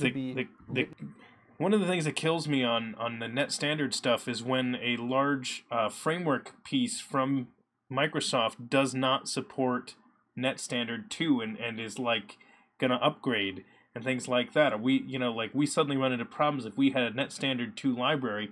We might have to change. It's getting kind of messy. So I'm really hoping they buckle down right now and start fixing it. It sounds like they know about the problem. So we'll see. Pack, because that avoids you having to hunt down individual packages. Long term, you should probably replace them with the individual packages. So just adding the registry, for example, because that removes the number of things you take a dependency on by accident. So in our case, we just install everything for now. And let's try to rebuild this guy now. Now we have 0 errors. And if I run my application, the application continues to work just fine. But now you might actually add a .NET Core application that targets Linux, and you might use the library, and then you're disappointed when you reach this line here that no blows up with platform not supported. So how would you know about this upfront? Well, you would install this other package that we have, which is our analyzer package. Let's do that really quick. Ooh, installing a pre-release alpha over there. That's brave during a live demo. You can see you get these small squiggles in the IDE, and it tells you here that you're calling an API that's not supported on Linux or Mac OS. And so the nice thing is it's also an error, or I should say a warning on the command line. If you don't like these things to be warnings, you can also make them actual errors by just going here and say, this API is not supported on all platforms. You can say, I want this to be an error. And when you rebuild, now you actually get build errors when you use platform-specific APIs. How would you fix that? Generally speaking, my recommendation would be you either refactor your code to literally remove the dependency, if that's possible, which in our case we actually could. Or if you want to give your Windows developers a slightly better experience, what you also can do is just, instead of calling the API like this, you guard the API call, which in our case we do with runtime information. Are you running on Windows? Let me first rebuild. I have to install. I have to add the using statement. Once I do that, now I still get the errors, but now I know it's. I think this is interesting. I love the fact that you can set up these analyzers to be suppress this particular thing here. Errors so nicely. I got and comment disabling is not no. Now you basically have code that compiles again, and you know it's because it didn't really fix the problem. Because in our case, if we don't run on Windows, we just default the setting. So that's kind of silly because that doesn't really fix anything. Welcome, Code Air and friends that were in that raiding party there. We are watching .NET Conf together, discussing some of what Microsoft's announcing. Just discussing it. It's kind of fun. Feedback. Someone earlier described it as like Mystery Science Theater 3000 on .NET Conf. All of that. You no longer have to do that. You can just say right-click, Properties, Package. All you have to do now is say, generate NuGet package on build. And when you do that, let's save the project, build our project, and then we go into the output folder. Now we see here we have a Fabricam logging package here, and that's a NuGet package, and it just contains the .NET Standard DLL in it. So power of a checkbox, boom, you got a NuGet package. Love it. That's so nice. The next and question easy. then is often, great, the compat pack is out there, I get access to Windows-specific APIs. But what if you have to call APIs that are not part of the Windows compat pack yet? What do I do? Or what happens if I'm, James, and I have to write a wrapper around, let's say, the iOS APIs or the Android APIs? What would I do in that case? And we have a demo for that as well. Let me just quickly switch to that demo, demo 2. So in my case, I have a very simple. Let me first rebuild this to make sure it actually builds. It's always a good start to start a demo with something that works. So I like the fact that they're showing some .NET Standard stuff here on the stream. So I like the fact that they're talking about this, but I wish instead of just seeing some demos of how to use .NET Standard, I would love some more talk on like maybe like how you should be using it, things like that. So I don't know. We'll see what they get us. I click deploy. I can launch that as well, and once it's done, yep. And now I have a UWP app that also shows from the GPS position. And what I do here is I have a .NET Framework library. As you can see by the names, I have a .NET Framework library, and I have a UWP library. And they are basically just encapsulating what do you have to do to get the GPS coordinates. And on the .NET Framework side, I would use system.device.location. And we shipped the API, I think, in 3.5, 4.0 maybe. So this was before we actually had async APIs. So these are all basically blocking the UI thread. So I put this all into a task, run this on a worker thread. Then I have to do some dance around waiting for the device to get ready and blah, blah, blah. And then at some point, I get a location. But at the end of the day, all I have to return is a latitude and a longitude, right? And so what would be nice if I could just wrap this as a library and use it from all my applications. Love the use of the tuple there. The problem is that the UWP side of the house, the API task looks exactly the same, right? It's get coordinates, latitude, longitude. Ignore all the squigglies here. I don't know what's going on here. Probably on a bad build of Visual Studio. It's the pleasure of dog fooding, I guess. But this looks very different. So the APIs are relatively recent, and so they've already shipped async from the get-go. So they already have an async way to call the APIs, and you don't have to do any crazy dances here. You just extract the two values, and you return them. The point being is that this signature here looks exactly the same as this signature here, right? So what would be nice if I could write a .NET Standard library and wrap this. And through the magic of switching branches, because I'm a PM, I cannot actually write code as it turns out. I just switch to another branch. And now I have a single file. Let me just build this guy first. Oh, man. Yes, let me run. See, I hate writing code like this. I hope this is not what he's suggesting, where you have to use the precompiler statements to specify which version framework you're running. I'm really hoping that's not what he's planning, because that confuses editors all the time.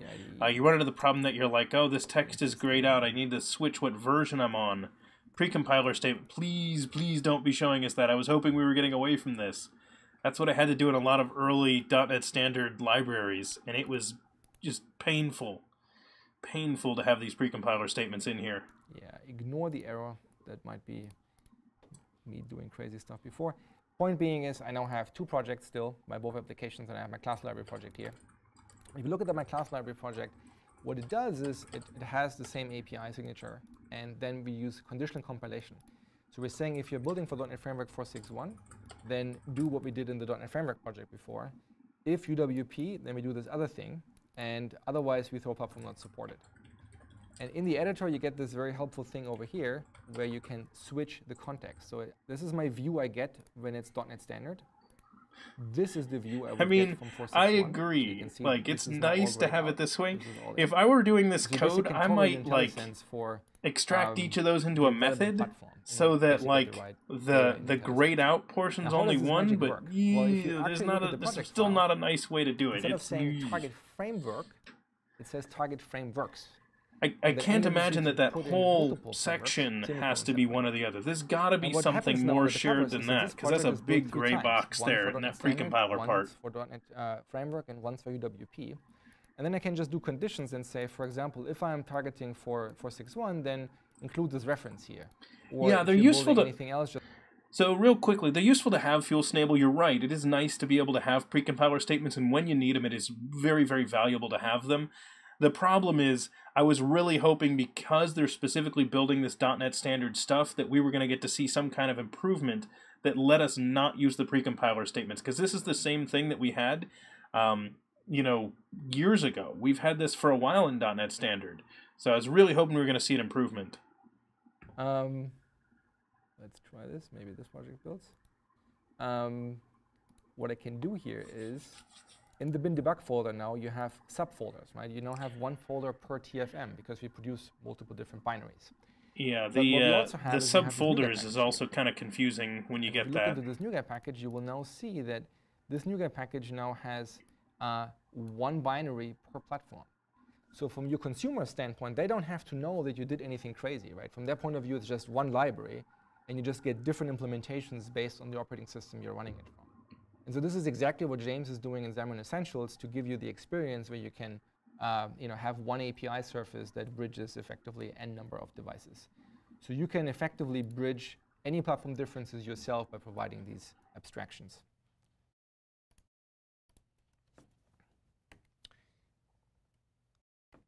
All right, we talked about that one.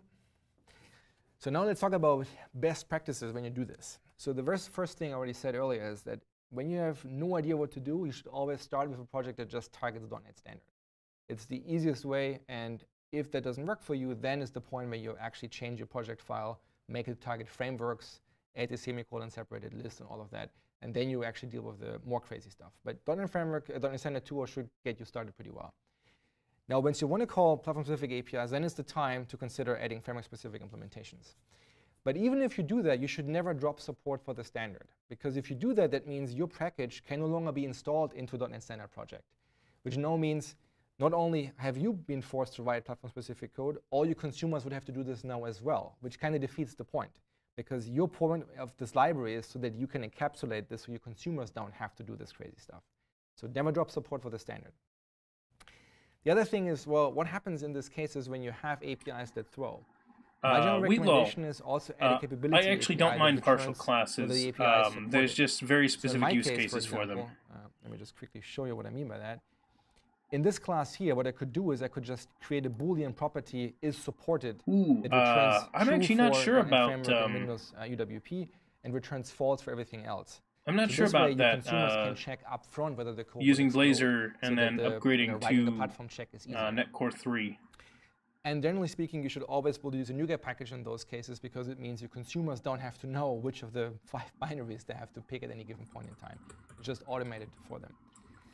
And then lastly, like if you do multi-targeting, I highly recommend you check out Oren Novotny's amazing MS Build SDK Extras NuGet package, which basically does most of the heavy lifting that you have to do in order to reach UWP and Xamarin from a multi-targeted project. So it's a really neat thing to check out.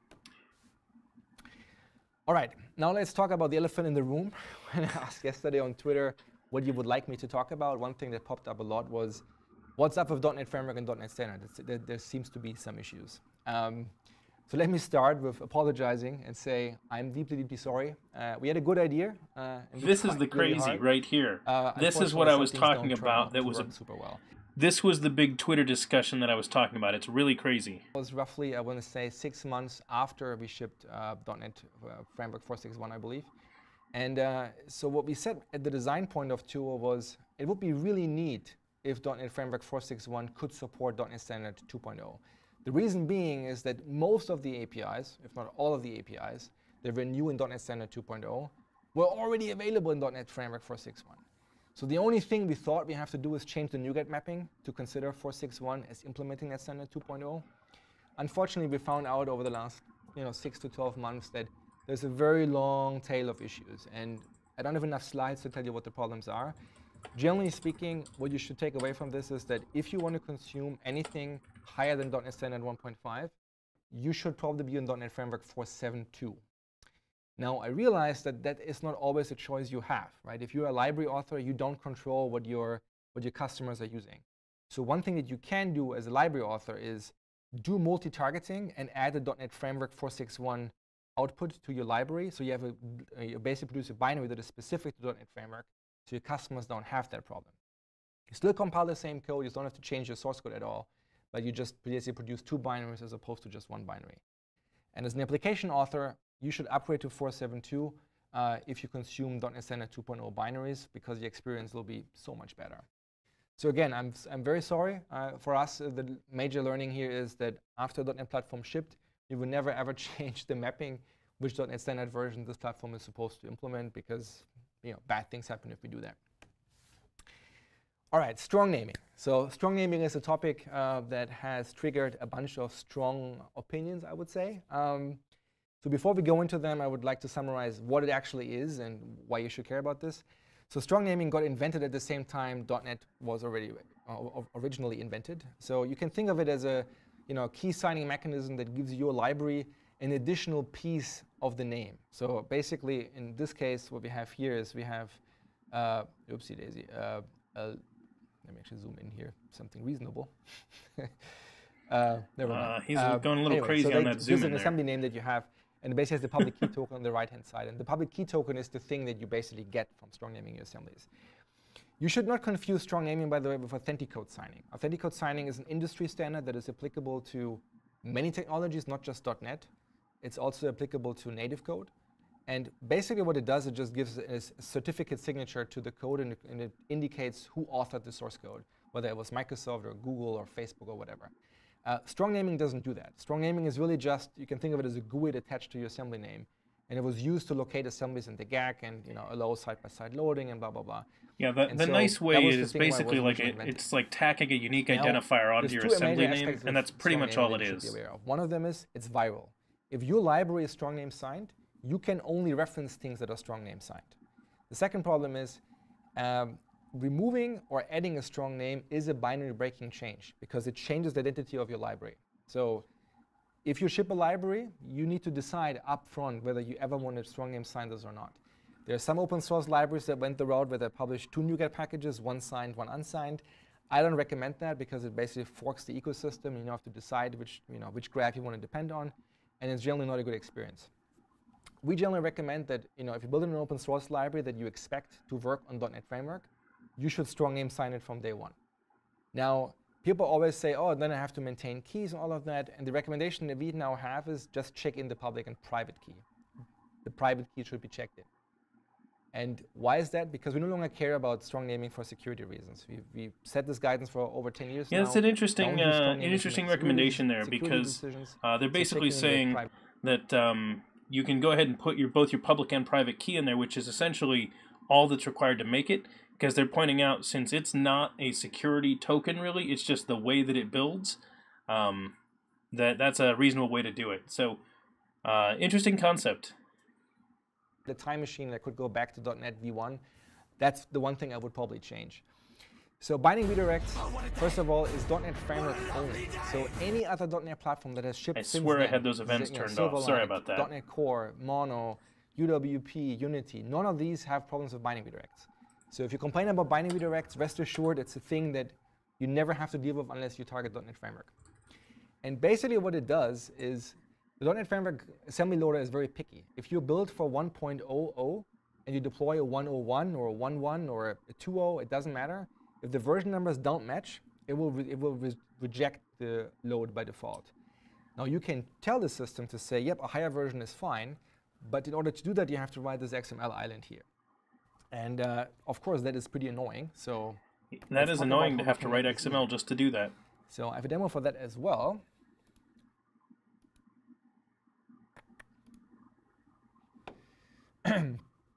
So I have a library. I have a very simple thing here that just consumes our. Let me actually rebuild this guy first.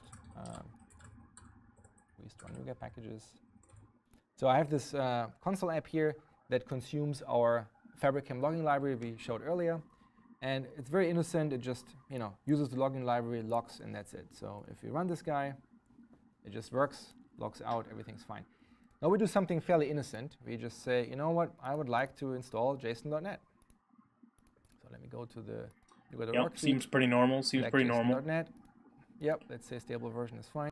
Anybody else still bothered by the fact that searching on NuGet isn't the first thing that comes up when you look at your references? Thing here. Could not load file or assembly Microsoft JSON version 9. And if you read further on, it says the located assembly manifest definition does not match the assembly reference. So let me show you what that means. If we go to the output folder here, that error message wasn't helpful. Of the application. Let me launch ILSpy.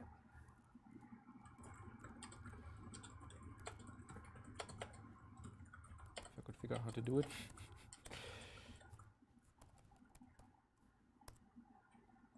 Let me kill everything that's in here and just bring in the ones we care about. So our demo, and then our logging library, and I love how he pulled up ILSpy for this. Under N Newtons of JSON. So when we look at the logging library here, the logging library has a reference to Newtons of JSON. But what it references here is the 9.0 version. If we look at our demo application, that also references Newtons of JSON. Actually, it doesn't right now, but point being is that we deploy a Newtons of JSON, but the version we deploy 11. is the 11.0 version, as you can see here. And so 9.0 was referenced, 11.0 was deployed, so .NET says by default, no, they're not the same thing, so I'm not going to load that. Now, you can manually hack your app config file to include this binding redirect. I would not recommend that because XML is ugly and hard to get right. So what you can do instead is you can go to properties, and we have this new fancy thing here. Auto-generate binding redirects. Ooh, all you have to do is hey, that's check that nice. box. By the way, that checkbox is set by default if you target anything higher than .NET Framework 4.5.1 in the template, that is. So it should be on by default for most people. If it's not, it's just a checkbox away. Now, if I build this guy, No, definitely not, Wheatlol. Won't break a thing. As well. Let me retarget this app to 4.7.2. The reason is, I told you earlier, we want to have it better for .NET Standard. Restore NuGet packages again. Let me build. Let's hope this demo now works. The output folder is a little bit cleaner as well. Well, not really much, but a little bit cleaner, I guess. And now if you run the application, it just works fine. And if you look into this application here, the config file that we deployed actually has the binding redirect for JSON 11.0. But it's fully automatic. So that means if I go back here and change my mind on which version of JSON I want to use, if I now say, you know what, I actually want to use the 10.0 version, and you rebuild, then you see that the binding redirect is now updated to 10.0. So yeah, I like that. Basically, that's the reason useful. use automatic binding redirects on .NET Framework. Putting that in automatically inside the and even better, if you target XML. anything but .NET Framework, you'd never have to deal with binding redirects because the runtime just will accept any version number that is higher than what you referenced by default. Cool. All right. Versioning. So versioning is this thing that people always are confused about as well. There are effectively 4 version numbers that you should be aware of as a library author. There's the package version, which is the version of your NuGet package. There's the assembly version, which is the version number of the DLL itself that .NET sees. There's the file version, and then there's the informational version. The first two, the package version and the assembly version, are .NET concepts. They only make sense when you build .NET libraries. The other two are also Windows concepts. So any Windows PE file has a file version in it. And what usually ends up happening is when you install binaries, setups will also consider the file version when they decide which file is newer than which other file.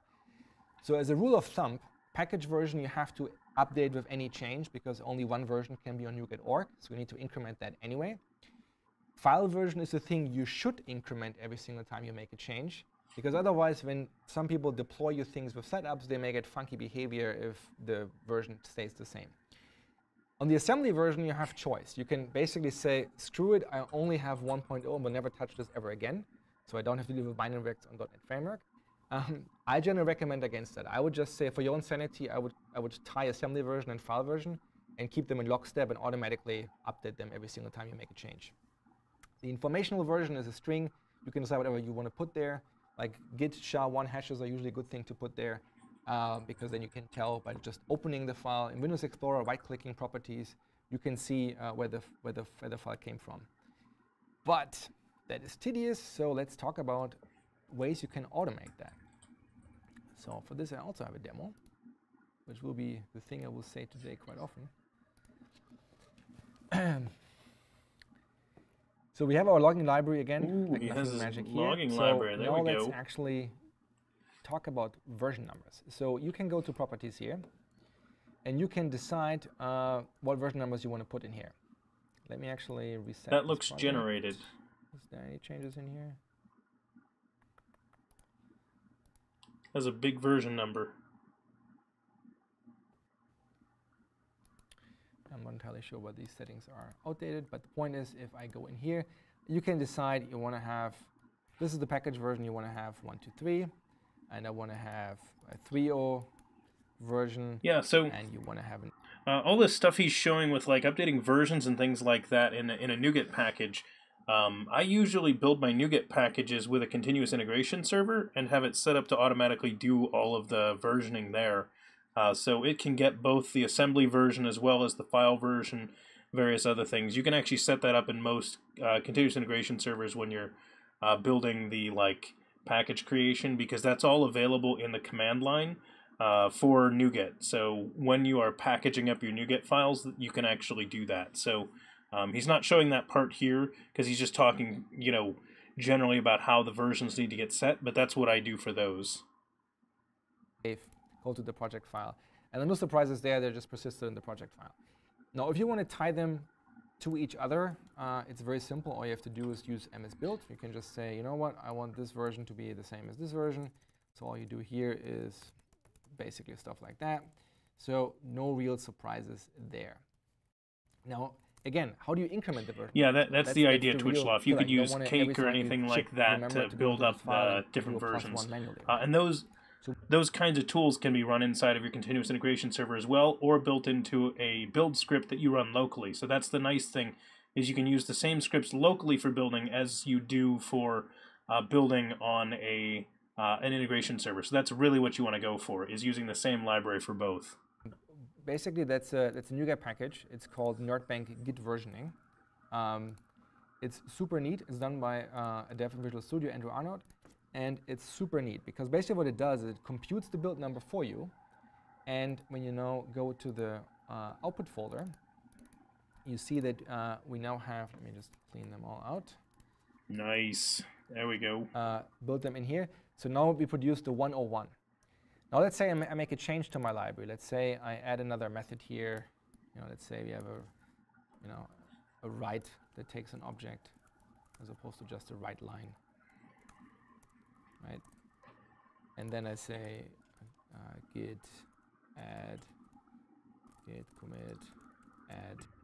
Crimson Green, I had that for lunch. I actually went to lunch with another developer. But anyway, I actually am going to have to run today, everybody. I have to take off. My plan for this one, and I want to actually find out from all of you what you thought of this React thing. We might do some more of this tomorrow. Whatever you guys think. And I'm going to make sure that we raid the Visual Studio channel so you guys all get moved over to a spot where you can keep watching this, the same spot that we were. So yeah, I will try to do some more of this. I'm also going to try to do some more streams where I do like coding katas and things like that and programming exercises, because people asked me to do that again. So if you guys have been enjoying these kinds of things, let me know. I see you guys saying in chat that you did enjoy it. Feel free to, whenever, give me feedback on streams that you like or dislike in Discord. So if you aren't in our Discord, you really should join it. There's a lot of good stuff that goes on over there. So glad you all liked it. The .NET Conf is going to continue going on, and we will still try to talk about the content, but I actually have to get going. As I said, I'll raid you guys over there. If you're in here and you want to make sure that you catch our future streams, make sure you click the follow button to get that. Oh yeah. Let's see.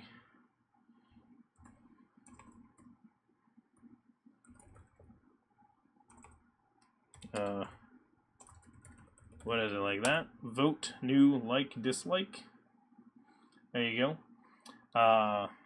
So anyway, and if you guys didn't guess, I don't have the overlay turned on, so there's no stuff flying around, so you guys wouldn't be hyping over this. But anyway, we will be streaming again tomorrow, so keep in mind tomorrow we're going to be streaming at, noon my time, so 1600 UTC, I believe is the time of that. You can check our schedule for that.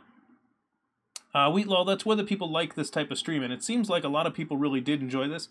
So I will try to do some of this more, especially when we have conferences like this. Feel free to mention to other people if you are, if this is something you like.